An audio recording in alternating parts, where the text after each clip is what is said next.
Springs at 11. Good evening, everybody. It's great to have you here on this Monday. Thank you so much for joining us. I'm Mark Mester. Jury deliberations now underway in the trial of an Indio man accused of killing another man during what prosecutors describe as a long-running dispute. It's tonight's top story. 39-year-old Hilario Larry Muela Jr. faces charges including first-degree murder in the 2023 shooting death of 36-year-old Marco Ramirez Jr. Early on February 3rd, 2023, Muela allegedly shot Ramirez twice in the back outside of a home on Smyr Street, then fled, leaving Ramirez dead at the scene. Prosecutors say the victim and defendant were familiar with one another. They were not on good terms. The defense claims that Muela acted in self-defense, saying he feared for his safety during the confrontation. After closing arguments, the case went to the jury at the Larson Justice Center in Indio, where deliberations are expected to continue this week. A Salton City man accused of murder in connection with the case of 17-year-old Tania Tovar made his second court appearance today, but his preliminary hearing was delayed. Our Tommy Gallegos with that story. 51-year-old Abraham Feinblum appeared before a judge for the second time since his arrest on February 13th, 1 week after pleading not guilty to a murder charge with a firearm enhancement in relation to the Tania Tovar case. His preliminary hearing was expected to move the case forward, but the court granted a continuance after Feinblum obtained new legal counsel. He will now be represented by criminal defense attorney Melanie Rowe, the same attorney that defended Feinblum's case back in 2019, when he was charged with child kidnapping. Those charges have been dropped since. Inside the courtroom, Tania's father sat just feet away from the man accused in his daughter's death, seeing the suspect in person for the first time. Following the hearing, we spoke with Tania's father, who said being there was incredibly difficult, but necessary. You know, I lost the best thing, one of the best things, because it's not my only child, it's my first child.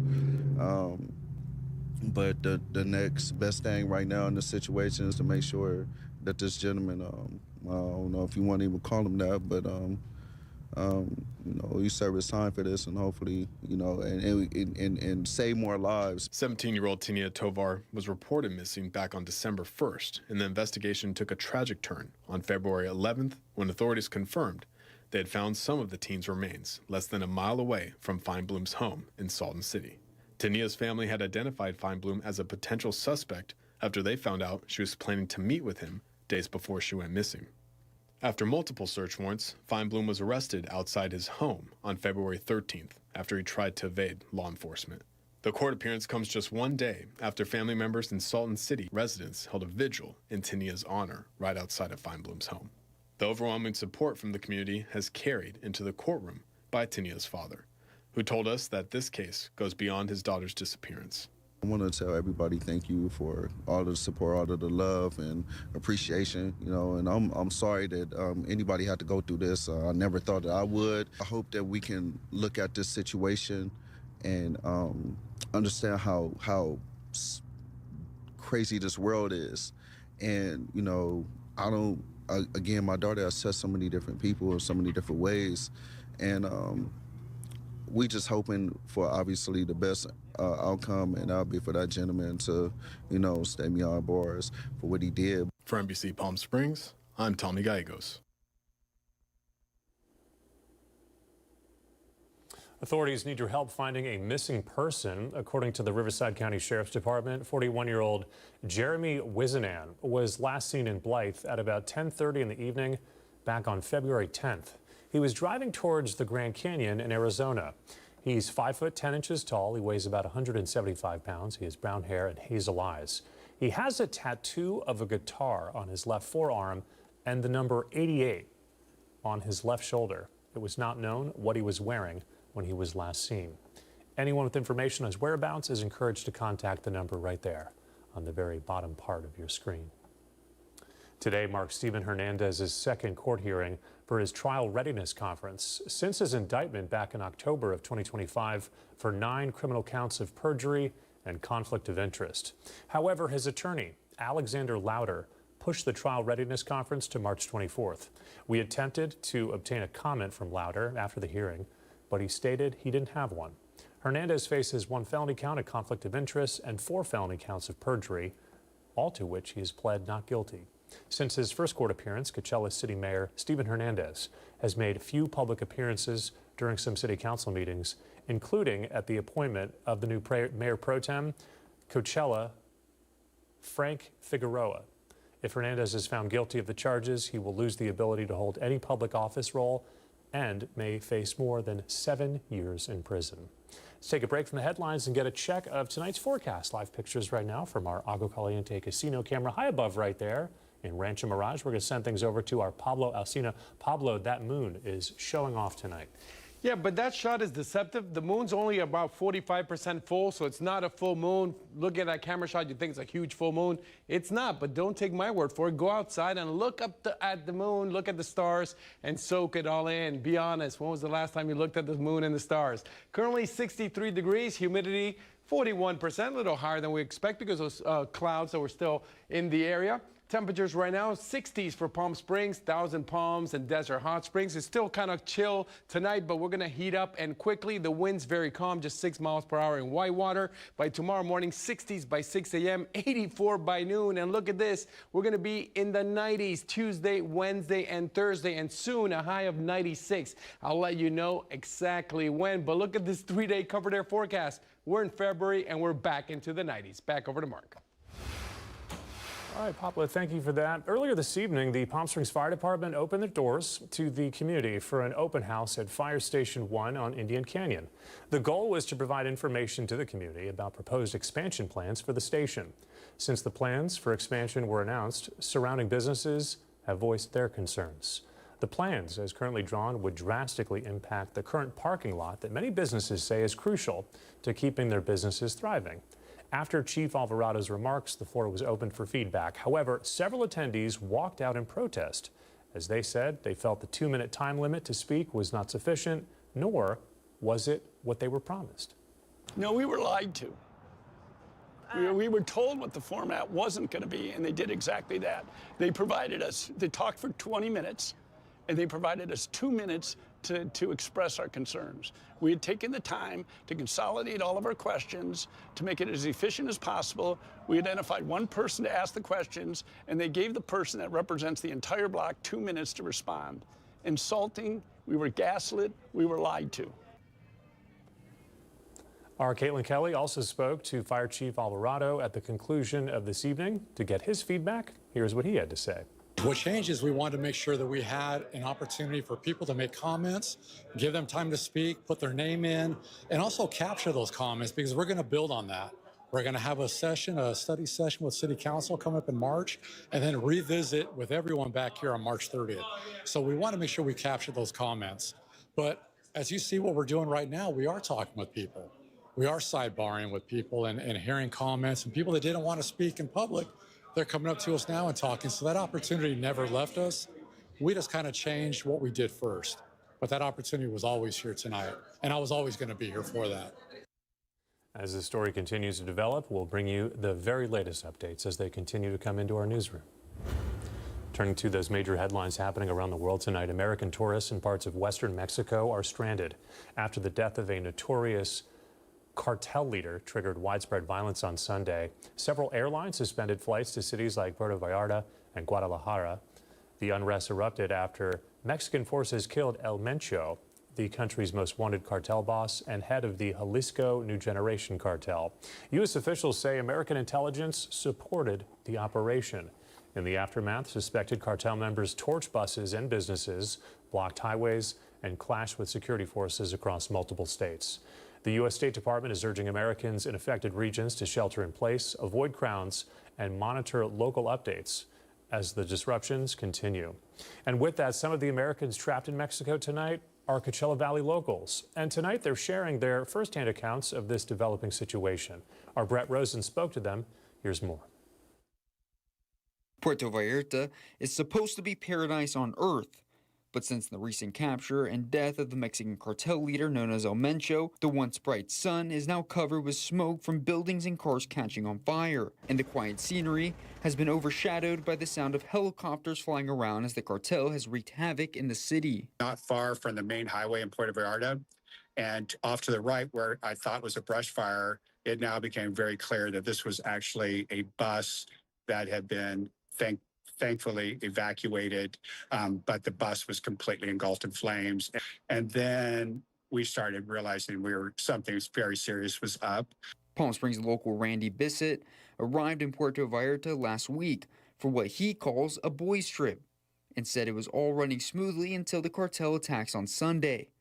Bissett says he's never feared for his life, but more than once was scared he and his friends would be harmed in the crossfire. At one point, I thought, okay, how severe is this going to get? Are they going to take over these buildings? Are they going to really play havoc with the city? I didn't feel like I was going to be executed with guns, but I did fear for my safety. By Sunday evening, most grocery stores and restaurants closed down during the attacks, leaving many visitors without a way to get food. And even with stores opening back up today, lines are now out the door. Another Coachella Valley local caught in between the conflict is Wesley Uri, who says half the year he calls Puerto Vallarta home. All flights have been canceled today, so it's scary, but you know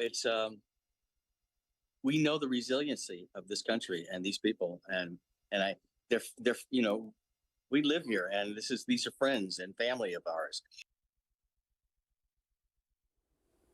That was our Brett Rosen reporting this evening. Coming up next here on this Monday, a runway with a purpose. A local recovery center supports sobriety and second chances across the desert. We'll tell you what they did. That's coming up. Also tonight, beautiful views come with responsibility. How to enjoy the flowers from all the recent rainfall that we've had without harming them. That's coming up. And then a bit later, the U.S. men's hockey team met by fans and media in Miami as the gold medalists touched back down on U.S. soil earlier today. We've got more on what they're saying. It's coming up in our sports segment with Tim O'Brien. We'll be right back.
Committed to covering our community.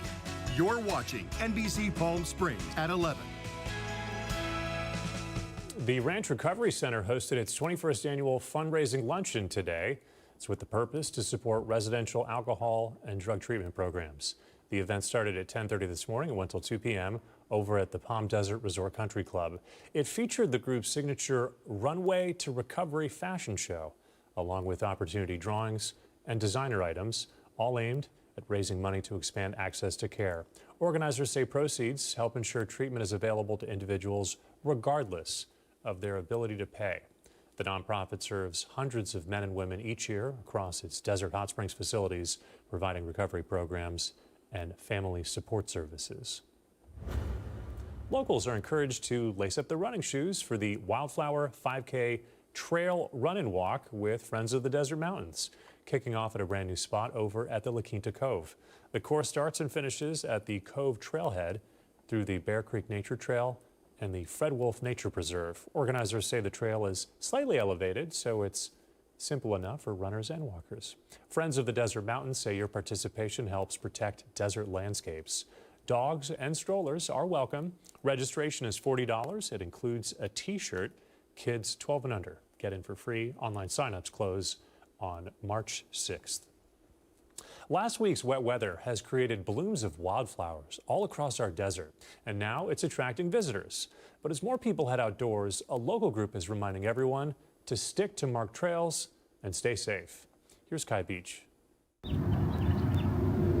The desert is really showing off for you right now. It's making tiny little belly flowers, we call them, but it is the desert doing its natural processes. With the recent rains, wildflowers are blooming across our desert landscape, and visitors are traveling from all over to witness this vibrant transformation. It's absolutely beautiful. Including Matt from Minnesota. Right now, in my mind, I'm trying to figure out what each and every single plant is. While walking among nature can be an exciting experience, it can also be damaging to our environment and even dangerous for hikers who wander off the designated paths. Out there in the fields, if the plants are waking up, other things are waking up. So there's little mice out there. There are little baby lizards out there that you could be stepping on, but there's also rattlesnakes waking up right now. Karen Jaffe is with the nonprofit organization Friends of the Desert Mountains, and she says her team is encouraging hikers to stay on marked trails to help protect our delicate ecosystem. Practice petal etiquette, that's what we call it. Don't go out into the flower fields. I know they're so tempting and alluring, but the best idea is to stay actually right along roads and trails where the ground is disturbed, is where the flowers do best, quite honestly. As for Matt, he says he's here not only to explore the beauty of our desert, but to leave it better than he found it. I'm Kai Beach with NBC Palm Springs. Our thanks to Kai Beach for that. We have live pictures tonight from our Agua Caliente casino camera high above right there in downtown Palm Springs. Pablo Alcina is standing by with our forecast. And Pablo, we've got a heat up coming, right? The 90s are back. We're talking Britney Spears, Backstreet Boys. That's right, all the hits. It's going to get hot, hot, hot. I'll be back with the full forecast.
Happy Monday, I'm Pablo Alsina. Look at this Walter Clark cam shot. You'll notice not much wind in those tree branches, and also it's already nighttime, but go outside, the stars are shining and looking beautiful. Now for tomorrow, you're gonna see heat between 88 to 92 degrees, and when the sun hitting you, it's gonna feel even hotter, very warm and dry. This high pressure system keeping all that cold north air away from us. But hey, be happy, there's 5 states that got up to 2 feet of snow in the northeast of the United States. Us, we got heat.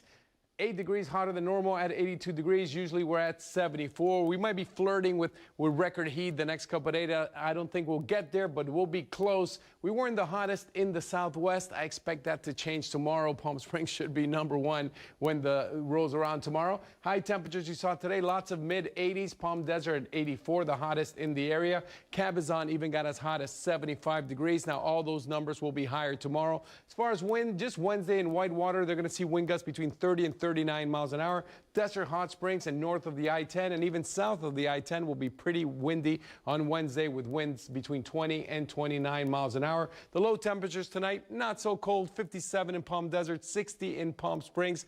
46 in Joshua Tree. Again, a gorgeous night to go outside. On our 7-day comfort air forecast, look at this, 90, 90, 92. But then on Friday, we're expecting to get as high as 96 degrees. No rain for the next 10 days. All you're seeing is 90s until the following Monday when we go once again into the mid-80s. I'm Pablo Alsina. Keep it here on NBC Palm Springs.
NBC Palm Springs Sports with Tim O'Brien, powered by Agua Caliente Casino. Well, welcome back. The country still on a high after winning gold medal yesterday in men's hockey, shocking the Canadians. Certainly a moment you're going to remember where you were when it all happened. Now, following nearly 24 hours of celebration in Milan, the Americans back home on U.S. soil, and they're back home as gold medalists. Now, initially, the team were to fly to Newark, but with the snowstorm in the Northeast, the Americans diverted to Miami. Not a bad spot where they'll enjoy some sunshine and celebration after their historic win. Again, their first gold medal in 46 years. Captain Austin Matthews and his teammates still on cloud 9. Honestly, not really. Yeah, it still feels pretty surreal. I mean, I don't think we really realized the magnitude of just everything that's going to happen in the last 24 hours. Just because you're just in it, you're living right in it. And, you know, getting back here, seeing all the support from back home, you know, it's just incredible what this team was able to accomplish. And representing the U.S., obviously, it's an honor. So we're ecstatic and we're excited to be back home celebrating. Now, the team will head to D.C. on Tuesday and join President Trump for the State of the Union address before returning back to the NHL, where they'll meet their clubs, whether home or on the road, later this week. Well, back here at home, the Desert Hot Springs girls basketball team continues to write their names into the history books. After starting the season 0-8, the Golden Eagles now will play for the Division IX state title on Friday or Saturday. That's still to be determined, but it'll be a tall task against a very strong Sierra Vista team who blew out their opponent in the semifinals by over 30 points. Now, the game will be held at either Azusa Pacific or Toyota Arena in Ontario. We'll have more on that later this week. And I've got some fun news to share, a little shameless plug. Weekday mornings from 7 to 9, you can catch the Morning Drive with Tim O'Brien on 102.7 The Fanatic, Coachella Valley sports leader. Our very own Brett Rosen along for the journey as well each and every morning. So I hope you can join us. A little local and national headlines, hot takes, and a lot more fun. And on Thursday, special guest Kenny Albert will be joining the program. That'll do it in sports. I'm Tim O'Brien.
And now the Agua Caliente Entertainment Report, brought to you by Agua Caliente Casinos.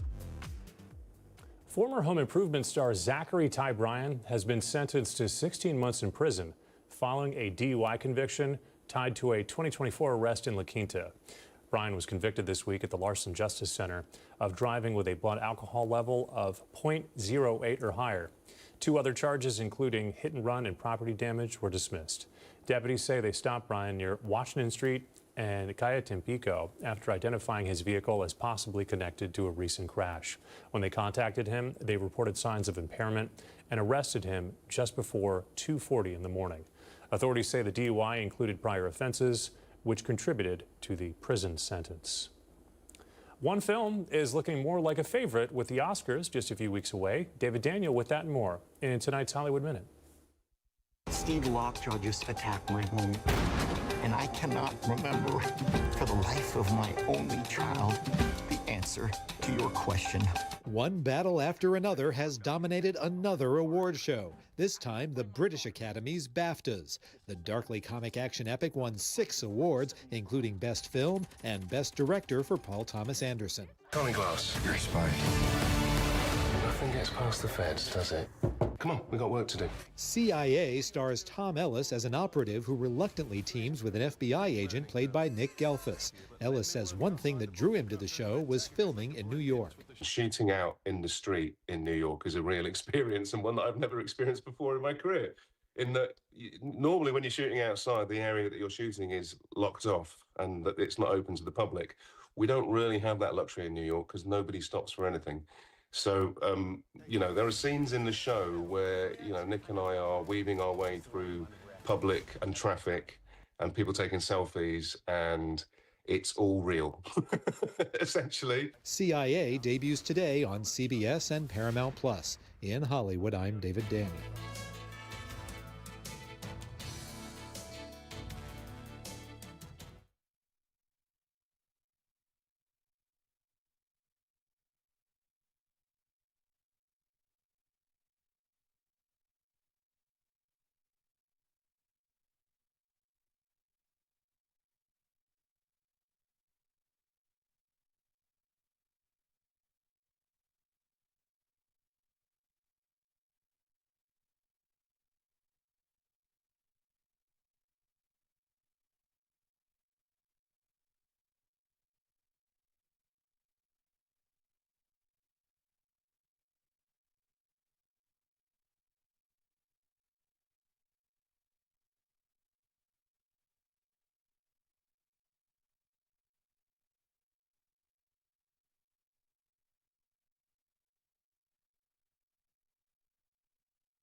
All right, finally tonight, Krispy Kreme has teamed up with Oreo to create 2 new milk-worthy flavors. Starting tomorrow, customers will be able to purchase the Krispy Kreme and Oreo cookie collection. You can see it right there.